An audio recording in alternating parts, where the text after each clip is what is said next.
frameworks, well written. Why? Because also it's one of the controllers that's more than 100 plus. To place the information security as a member of any corporate project or a program that's the organization had the good intention to invest in, whether IT project or corporate project or business project.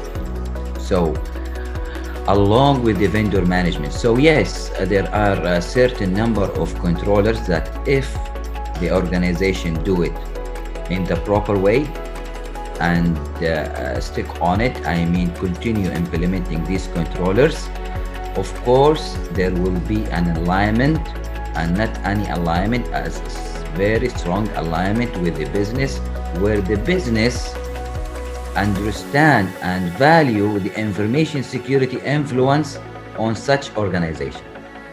So yeah. Absolutely.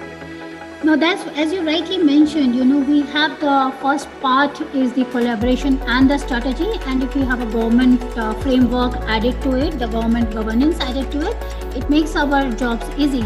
But are there any internal challenges at the organization level which you have faced?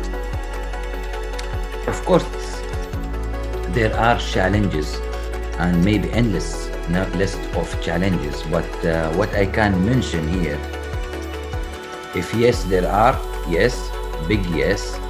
And I think as every organization, not only in the Kingdom of Saudi Arabia, as much as the world in more class level, the COVID-19 and what happened, as much as it's a challenge, it was an opportunity, an excellent opportunity also for organization that's not being shut it down because of COVID-19.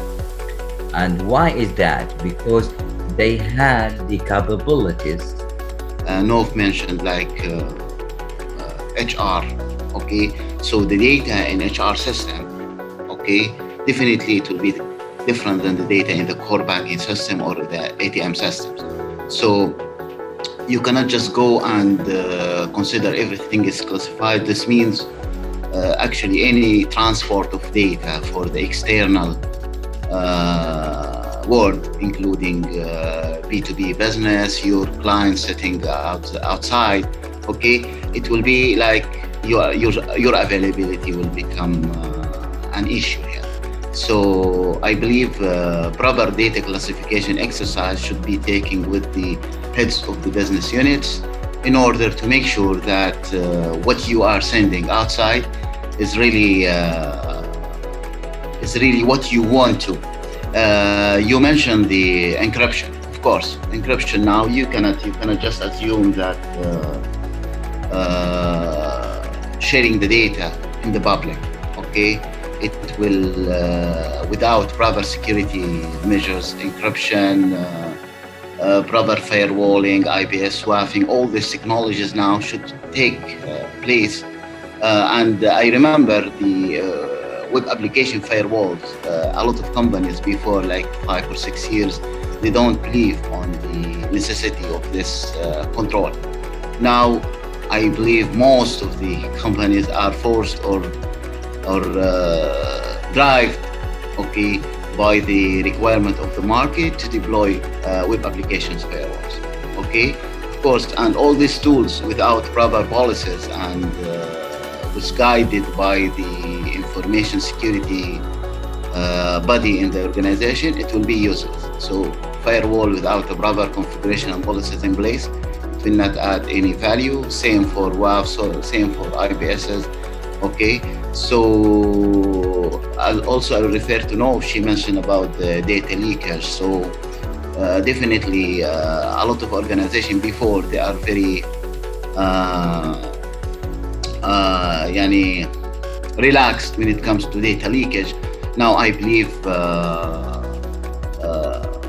data leakage systems should be implemented, especially when it comes to systems like emails. I remember before when we implemented the data leakage prevention and the ATM and the emails, our clients and our internal users start to complain because most of their emails are not sent because it contains some confidential data, and So from IT perspective and security perspective, you have to take this heat.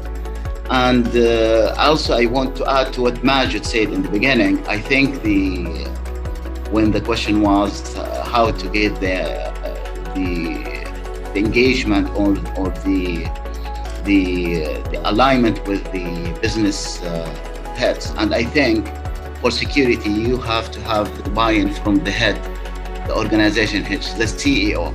So the cybersecurity,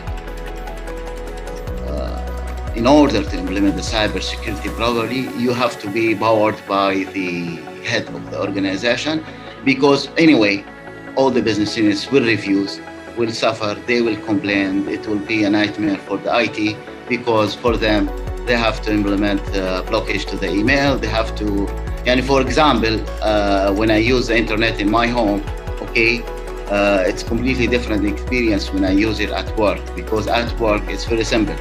Everything is blocked. You'll recite some keys of the cloud, will allow them to have an integrate with controlling of users' permissions, access to the on-site or on-premises, to the right security and compliance.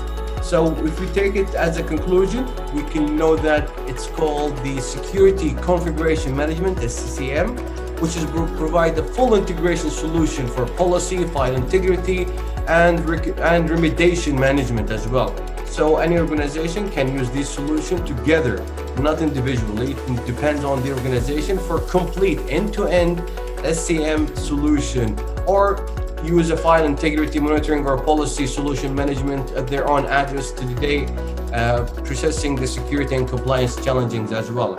Finally, I think that all the securities level allow them to rapidly achieve a countless level of security across the entire enterprise, including on-premise, cloud, or even industrial assets on site within the asset management as well, by reducing the attack services, increasing the system integrity, and delivering continuous compliance as well. So we can say that all these kind of things will integrate, and we will be alerting that there's any changes happening during the time. There's a reason for it, either it's a change request or there's a malware has been compromised from my end user as well. And I hope that I complete some part, and I will allow the gentleman to continue. Thank you. No, definitely, you have completed quite a major part of it. So, Paula, would you like to add what Yunus had just highlighted? How critical is endpoint protection with the, most of us have VPNs today and all, and there are malwares and with this. So what, in your point of view, how critical is the endpoint protection? Yeah, absolutely, and thank you, Mr. Yunus, for the great overview on the enterprise security here, pointing to the endpoint protection, because this is where users, of course, do their jobs, and on the other hand, when we are dealing with threats that are not known yet, we've got a workstation security that could prevent vast majority of the attacks, like for example zero-day vulnerabilities that could happen to various apps that users might be using, and therefore we've got an exploitation. It's just like giving them the options in a fashion that's secure and compliant at the same time. Proper device and apps management is key.